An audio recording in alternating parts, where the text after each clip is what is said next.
What is the connection between what you put into your body and the way that you behave? We're some of the only people I know of in the whole world talking about this topic on this level, getting into why do you feel the way you feel and think how you think and do what you do. We have to look no further than what people are putting in their bodies. What are people eating? However,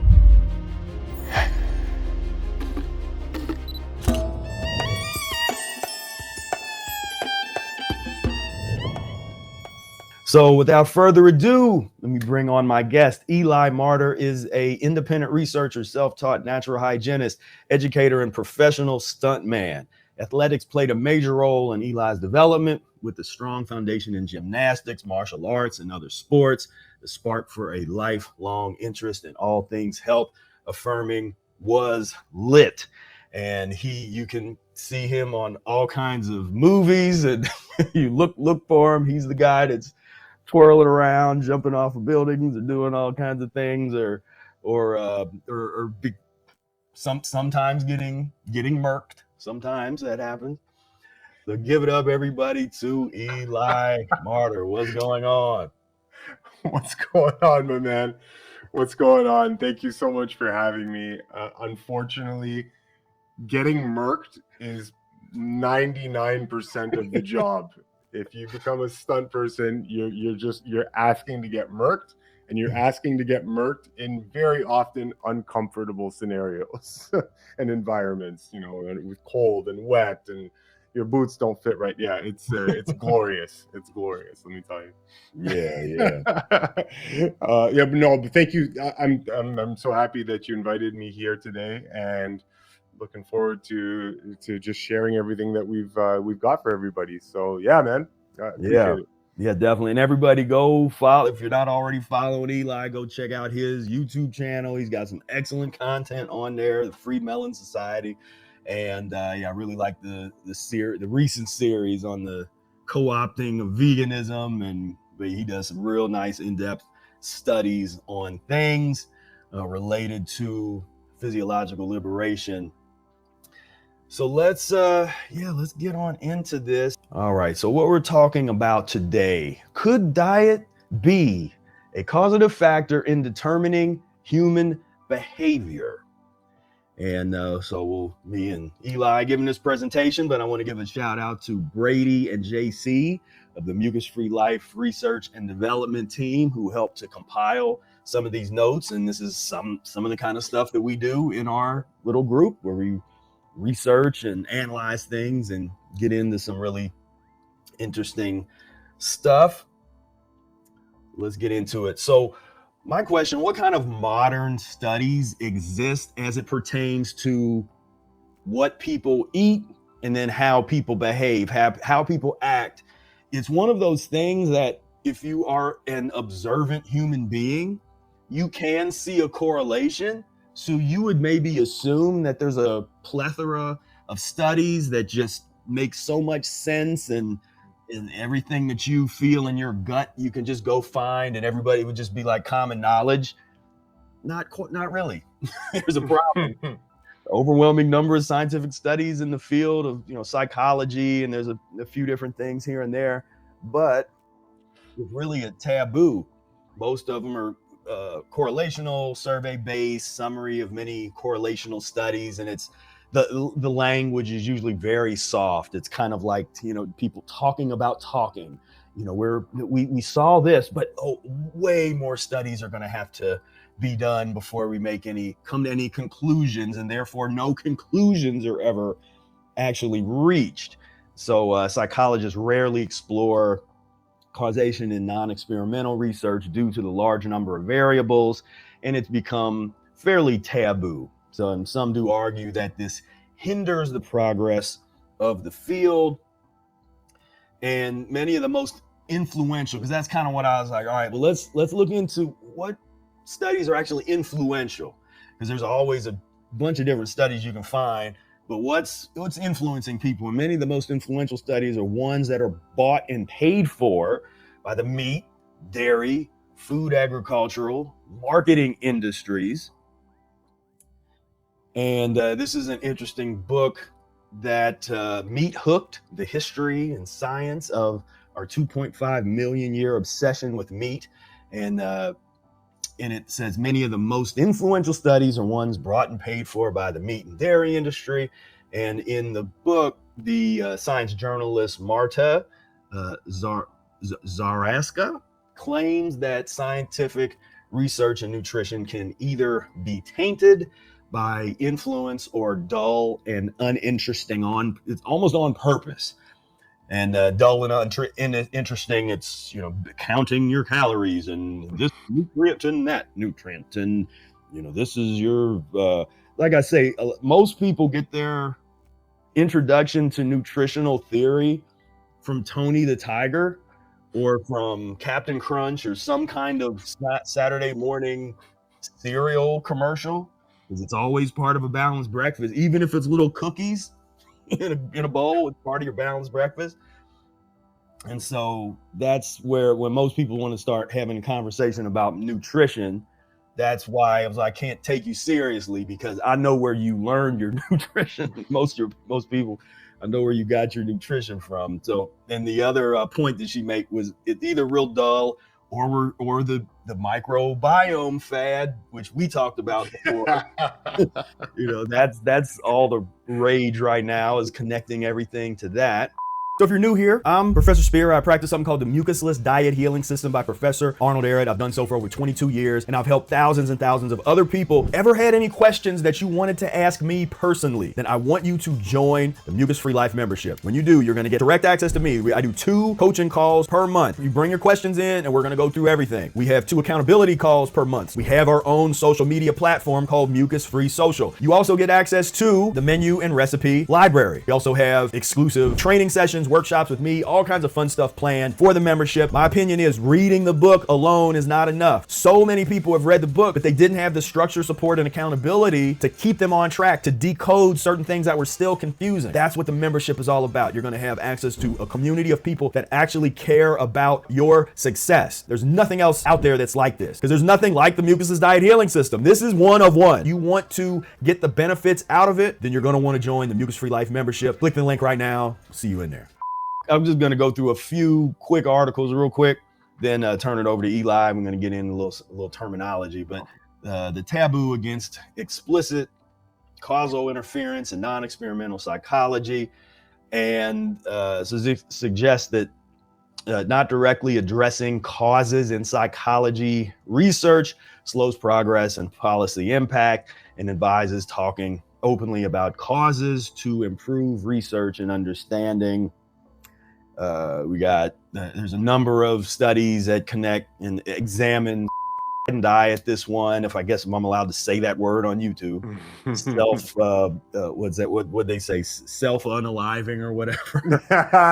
Yeah. Dietary patterns and self-unaliving in Japanese adults. The Japan Public Health Center-based prospective study found that then there was a prudent dietary pattern characterized by high consumption of vegetables, fruits, soy, potatoes, seaweed, mushrooms. And then they love to throw fish in. They like to call it plant-based, that I've noticed this in these studies, but they just throw the fish in there at the end, and is associated with decreased risk of among Japanese adults, while no significant association was observed with westernized or traditional Japanese dietary patterns.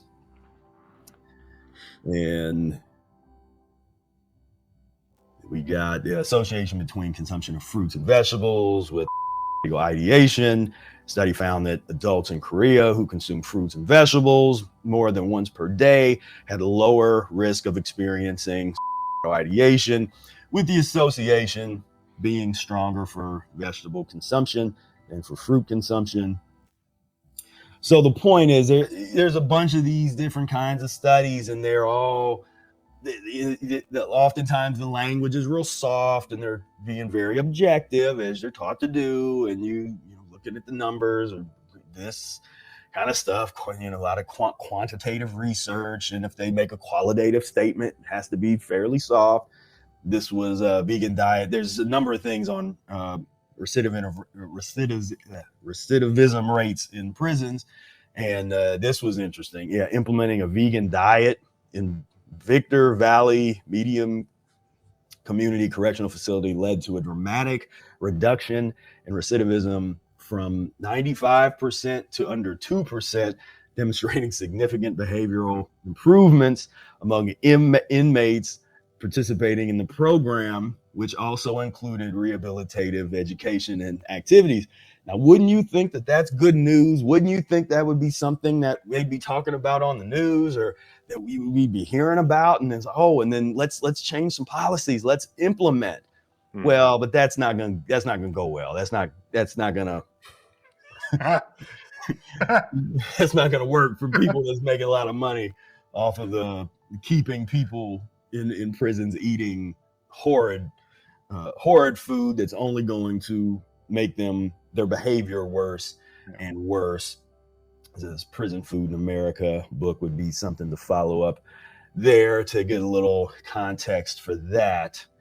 And so real quick, I will play this video, then I'll turn it over to Eli. So this is a video. This is a classic video from our channel. I think this was posted like 2008 or 7 or something. But so this is Brother Air, and we're addressing this idea of behavior and the connection between food and behavior. Some chicken and want to go to sleep. Another person eats some chicken and want to go play basketball. Another person eats some chicken. He's stimulated to go rape someone. One person eats a steak and they're stimulated to go paint a picture. Look good or what? Look at that piece of... Another person eats a steak and they're stimulated to go jogging. Black pepper, maybe a little steak rub if you need it. Another person eats a steak and they're stimulated to watch porno all day. It's like a T-bone. Oh, I'm just gonna go ahead right here. A person eats a piece of fish and he's stimulated to fall asleep. Another person eats a piece of fish and they're stimulated to go play soccer.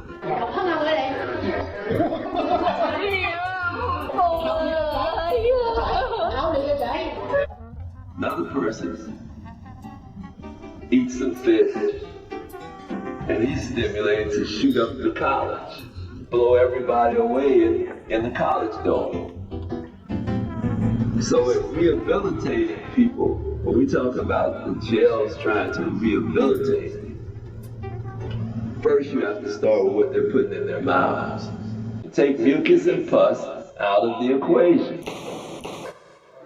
We have the Polish cheese dogs, brown beans, macaroni salad, and strawberry cake. And it's all delicious today. Up until December, meals were prepared by inmates. Find a vendor to run its kitchen. After the switch, complaints are down, and so is the cost. There's more taste to it too. We got more seasonings and stuff like that. So we get cake every meal. I mean, you know. As long as you keep your population well fed, you know, the serotonin levels are high. They're happy, you know, fat and happy kind of attitude. Fruits and vegetables. Since CBM provides its own cooks and supervisors to oversee inmates working in the kitchen, the jail was able to trim its staff by 4 people, which provided the bulk of its savings. And what do you have? What is mucus and pus? Dead animal flesh, dairy products, grains and starches. And people ask, well, what is it to eat? Fruits and vegetables. Take mucus and pus out of the equation. And what do you have? You might have peace. All right, so that's that's some classic. just Brother Air just comes and there's all these studies and all this stuff, and it just blow it all up. just within 3 minutes. That's all you needed was little Brother Air. And so Yeah, so the meat hook that gets into addiction. So that's another area where you can find a bunch of studies that get into the analyzation of brain chemistry and all these different kinds of things. I think Eli is going to get into that a little bit here. Just a couple different things: personality, mental illness, psychopathy, all that kind of stuff. This concept, this dark triad concept. This was something that Brady brought us was interesting as we were talking about the psychology of trophy hunting. What would compel somebody to want to go and murder these relatively defenseless animals when you're shooting a deer? Deer is not going to do anything to you, and you're not, good luck trying to chase it down and jump on its back. And if you really were a carnivore and take it out that way, bite into its neck, it's ridiculous. But this theory, the dark triad, says there's certain personality traits that come together to create the kind of mentality that would be needed here: narcissism, Machiavellianism, psychopathy. And there's a whole analysis to that. Like we like to look at the foundation of those personality traits. In what ways does eating, or can eating certain kinds of foods, create the foundation in the environment, mentally and physically, to bring out those kind of traits? This was a Vegans report less stress and anxiety than omnivores by study explored the relationship between diets, vegan, vegetarian, omnivore, and mood, utilizing the depression and anxiety stress scale. Notably, vegans inhibited lower anxiety and stress levels compared to omnivores. And a lot of you out there are like, well, duh. But that's the thing. This is news in academia. This is progressive. This is interesting. Like, oh, like it has to be put like that for people to take it seriously. With the meta-analysis of personality trait differences between omnivores, vegetarians, and vegans. And similar, this was one of these meta-analysis investigated personality traits between omnivores, found that vegetarians and vegans scored significantly higher in openness and agreeableness than omnivores. Then some meat eater would come through and be like, well, that's bad. They're weak. They're open and agreeable. That's weak. And so that's my little overview. So you have any thoughts on any of that?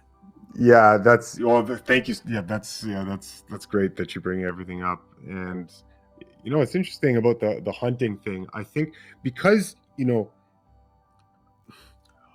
I'll make a statement. If it's true that we are made in God's image, let's just say, right? You are connected with the environment around you. You are part of the world. You are part of the creative essence of everything. And so I think at a certain level, people have an intrinsic yearning to reconnect to Mother Nature. It's like being connected. You want to be connected with friends, with family. You want to take part.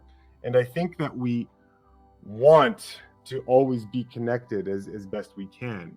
And then we feel the effects of it when we're disconnected. So when you talked about this hunting thing, where does this hunting thing come from? I think there's a part of it where it's the person's irrational attempt to reconnect with the flow of life, right? The natural order of predators getting their food from their prey, and just the natural way that nature has structured organisms to interact with one another. Human beings, in a desperate and ignorant attempt to reconnect to that balance, they feel that going hunting is the manly thing. Right. I'm a nature lover.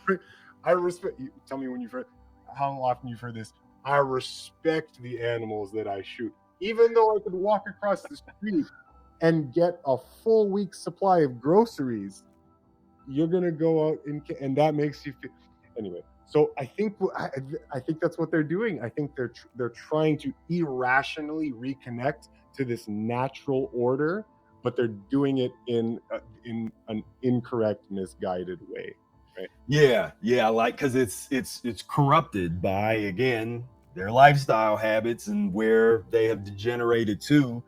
And I think you're right about that, where it is this, they create this culture of trying to get back to nature. So there might be things that we would consider positive if they go out camping, or just to go lay out under the stars or get in a tent or whatever you do. But they have this Neanderthalic theory of, we gotta, this is like our ancestors, we're gonna go kill the animals and that kind of thing. And it is this very problematic attempt to connect with nature and their ancestors. Yes. And I'm glad you brought it up along those lines of kind of the meat eating issue, because some of the stuff that I was looking at was focused primarily on that, because it seems to be the major hole that we're in, that we're all just still reeling from, and we can't. It's good that you focus on that in terms of how do we address how food affects our behavior, right? If that's the subject we're looking at. I want you to look right here. Here's another great video specifically for you. So click right here, and I will see you over there. Peace, love, and breath.